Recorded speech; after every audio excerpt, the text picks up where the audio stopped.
Hey, Bob Coakley here, your humble sales coach. How about that? We're coming up on session 5. Here's where we are.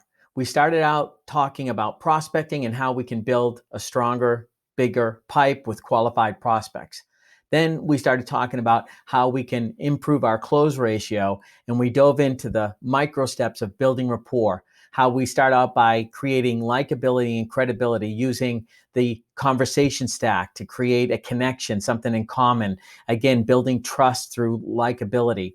Then jumping into credibility and professionalism by starting each meeting or quote, if you will, with an agenda statement. So we're really on track and we let the client know why we're asking all these questions. Then to build our professional credibility, sharing maybe why IPA, why work with you, a couple of things that are going to build your value. And of course, potentially a testimonial. Talk about another client that you helped out that might relate to that person you're speaking to. Once you've done that, in about 2 to 3 minutes in a conversational way, you're ready to move into the discovery step. And this is where we start asking questions so we can build a quote for them. So I'm going to jump into the discovery step on some things that you may be doing right now, but how can we do them a little bit better? Let's jump in and take a look. So my friend and colleague, Stuart, he lives up in La Cunada, California, and he has a next door neighbor who is an FBI agent.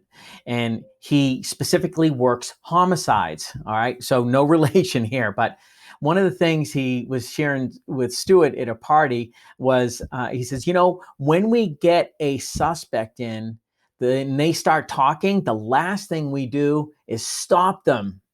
And I love that story because it really illustrates, I know, something I struggle with. Salespeople like to talk.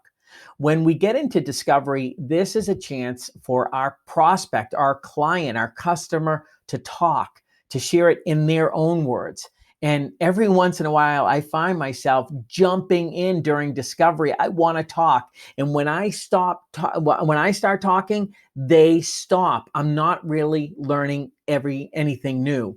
So one reminder I think is good for all of us, especially where we have experiences, be careful not to be sharing information right all throughout discovery. Try to keep it a little bit more pure. So ask a lot of questions, ask follow-up questions, and keep the discovery section a little bit tighter and realize you're going to be providing a solution later.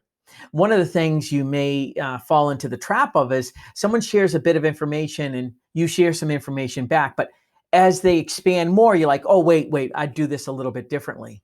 It's like a doctor, right? They're doing a diagnosis, but they don't have all the information necessary. Maybe they need to get the blood test so they can make the right recommendation with the right medication or whatever that protocol is going to be. You're the insurance doctor.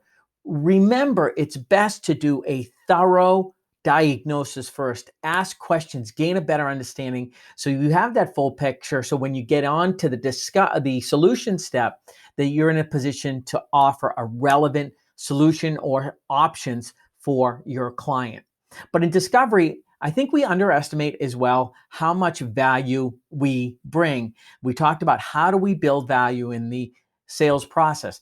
We do it with questions. If we have good, hard-working questions that make the client think as well as share information with us, they really can help build value. I love this phrase, let silence do the heavy lifting. In sales, one of the things I know I struggle with is when someone's not talking. And sometimes, 3 seconds feels like 3 minutes. Remember, when we ask some of these questions, we need to just give our clients time to think about them. They're not thinking about insurance all day long, every day. They may need to slow down and think about it. And what you'll find is that slowing down helps you gather better, more information. And if we've done a great job in our build rapport step up front, they're going to share some of those details that can help us really zone in on the right carrier for them and the right coverages. Now, when I say hardworking questions, this is where we ask questions that might gather a lot of information versus one specific piece of information.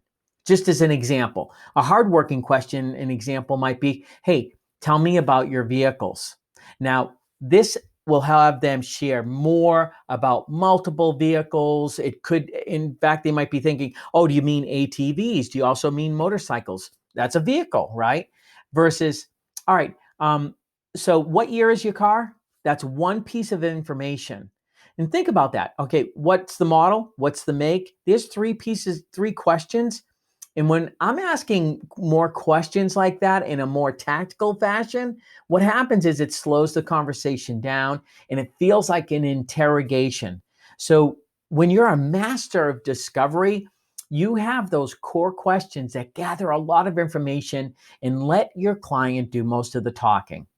What you'll find is when they are doing the talking, it's more of a buying conversation.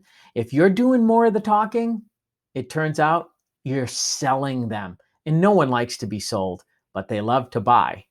So I'm going to share with you a mind map. I don't know if you've ever heard of one of these things, but we've modified one that a lot of agents said it helps them ask better questions and it also helps them be a better listener. Let me jump in and show you that. If you've heard of a concept of a mind map, this might be somewhat recognizable. But when you're talking with people, they don't always share information in like a logical, linear manner, right? It's not like they're really organized and compartmentalized. They're going to say, okay, I'm going to tell you everything about my family, right? All right, now let's talk about my insurance. All right, let me tell you about my job.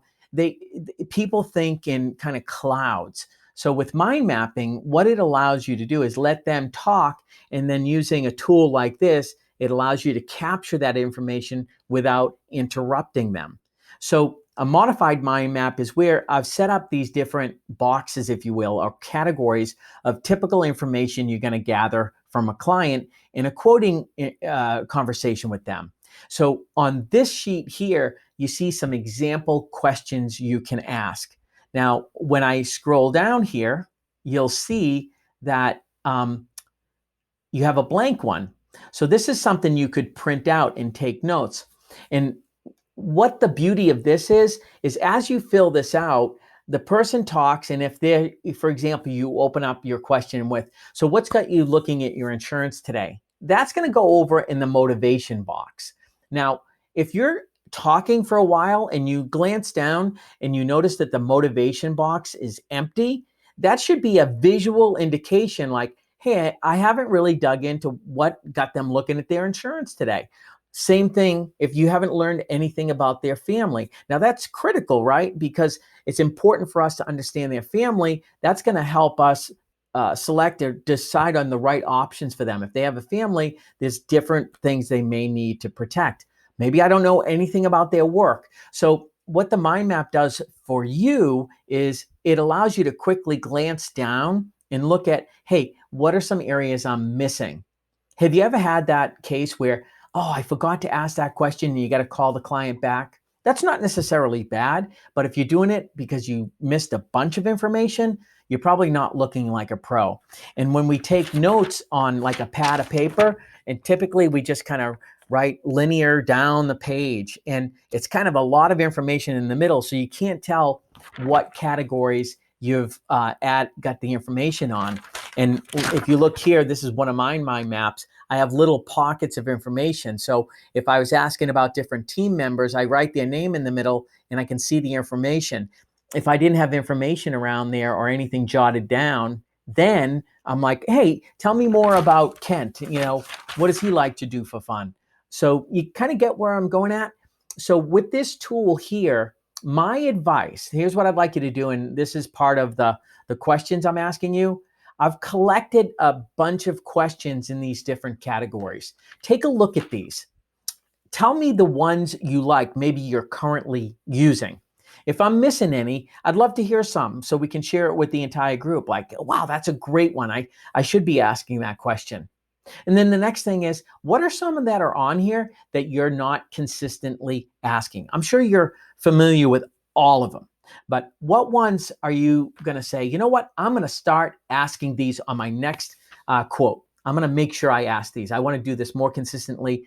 If I don't ask this question, I'm probably leaving some information on the table that I need. And then let me know. These are categories that I came up with. You can customize it, make it your own, but My advice is have this out on your desk, and it can be even when you meet meet somebody in person, or it could be over the telephone, and just give it a go. Can you give it a go for one quote? Just one quote. See how it works out. You know what I know? One leads to two, and it starts helping you think a little bit more deeply. You have a better discovery. It allows you to build value with them, create a buying conversation, and this also helps you become a better listener because you're not kind of thinking, oh, what do I need to know next? You won't have to worry about that. This stuff will be right in front of you. So that way you don't leave anything on the table. So the mind map, maybe you use it, maybe you don't. I'd love to get your feedback. What do you think about it? Give it a go. One appointment. You with me on that? All right. We'll see you on our next huddle and look forward to hearing your progress and hearing your feedback, thoughts, and any advice you have on discovery so we can all finish up that huddle being even better. Talk to you then. Take care.